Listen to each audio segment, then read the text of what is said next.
There is a conversation your doctor will never have with you, not because he doesn't know, but because nobody, absolutely nobody, trained him to have it. And while you walk out of that office thinking you're in good hands, there are 7 things happening without your knowledge. 7 truths the medical system would rather seniors like you never discovered.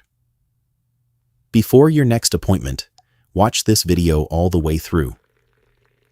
Number 4, especially, may change something you have been doing for years without realizing it. These 7 things are not theory. They are documented facts, studied and published, but nobody translates them for you in plain language. Today, we are going to do exactly that. Number 1. Your appointment lasts about 15 minutes. That is not enough time for you. Have you ever left a doctor's office with the feeling that you didn't say everything you needed to say? That feeling has a name, and it has a cause. Medicare patients spend the equivalent of 3 full weeks per year on medical visits and health-related tasks. 3 weeks. And yet, inside each of those visits, the actual time with the doctor is alarmingly short. The problem is not necessarily the doctor. The problem is the system. Doctors rarely ask patients about their ability to follow through on what they are being told to do. They often have very little sense of the complexity of their patients' daily lives. What does that mean for you in practical terms?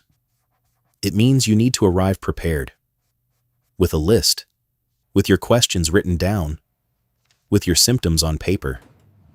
Not just in your head. Because the time you have is yours. And the doctor is not going to give you more of it. Number 2. Your medications may be slowly hurting you, and nobody is looking at the full picture. This one is the most alarming.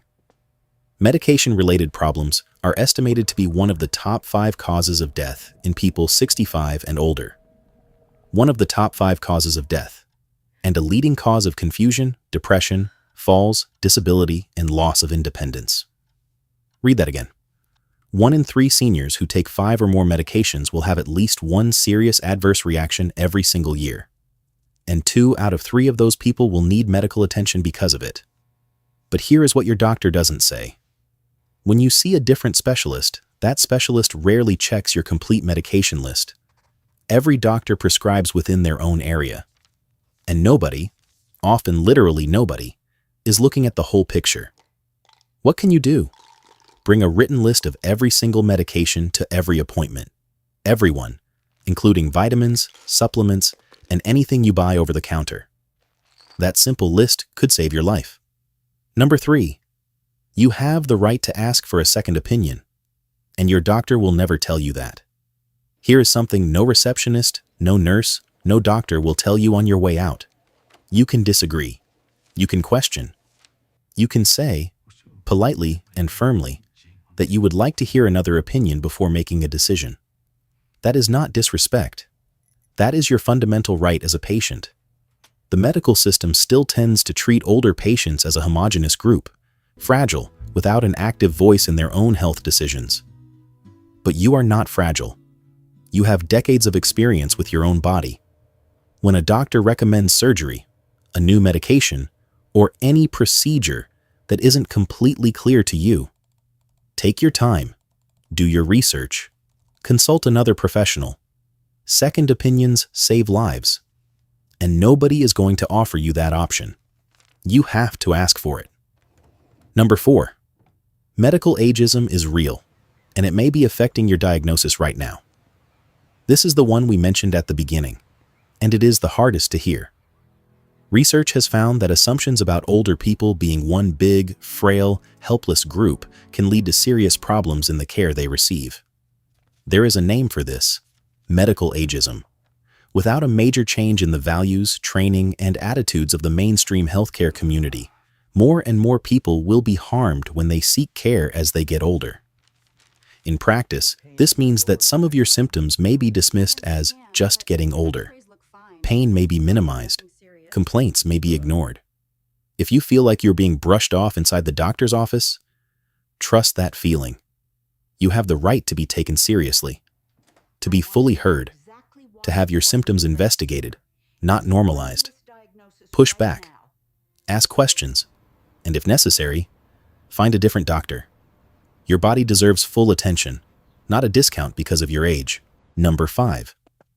Exercise treats depression in seniors just as effectively as medication, but the prescription is always the pill. Here is something medical science has known for more than a decade, and that almost never reaches you inside a 15-minute appointment. Studies published in major medical journals show that moderate, regular physical activity, walking, swimming, light exercise, has effectiveness comparable to antidepressants in treating depression in older adults. No side effects, no interactions with other medications, no dependency. But prescribing exercise takes time. It requires conversation. It requires follow-up. It is faster to write a name on a prescription pad. This does not mean that antidepressants are wrong. Sometimes they are necessary and they save lives. But it means you have the right to ask your doctor this question. Is there a non-medication approach I could try first or alongside treatment? That single question could change your quality of life in ways no pill can. Number 6. Not every test your doctor recommends is actually necessary for you. The healthcare system has financial interests. That is not a conspiracy. That is basic economics. Some routine tests widely recommended for people over 65 have questionable clinical benefit depending on your age, your overall health, and your specific situation. The point is not to refuse medical care. The point is to ask the right questions. Before any exam or procedure, ask your doctor, why is this test important specifically for me? What are the risks, not just the benefits? What happens if I don't do this? Will the result actually change my treatment? A good doctor will answer those questions clearly and without hesitation. And if the answers are not clear, you have every right to ask again. Number 7.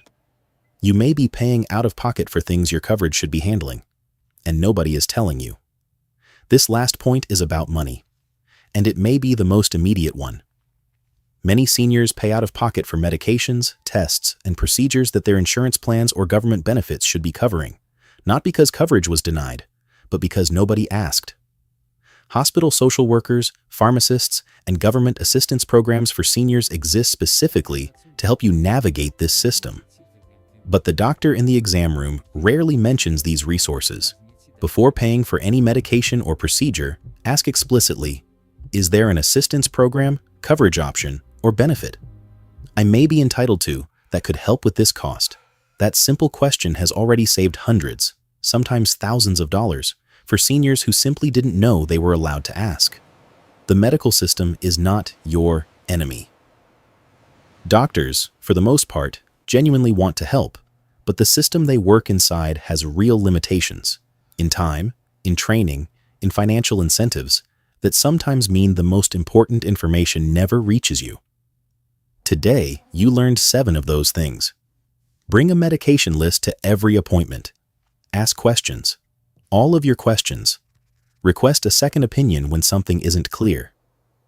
Question any test whose purpose wasn't fully explained to you. And if you feel like you are not being heard, trust that feeling. You spent decades taking care of other people. Now it is time to take care of yourself. With the same seriousness, the same attention, and the same respect you always gave to others. If this video helped you in any way, share it with someone you love. Because the information nobody gives you, sometimes all it needs is to reach the right people.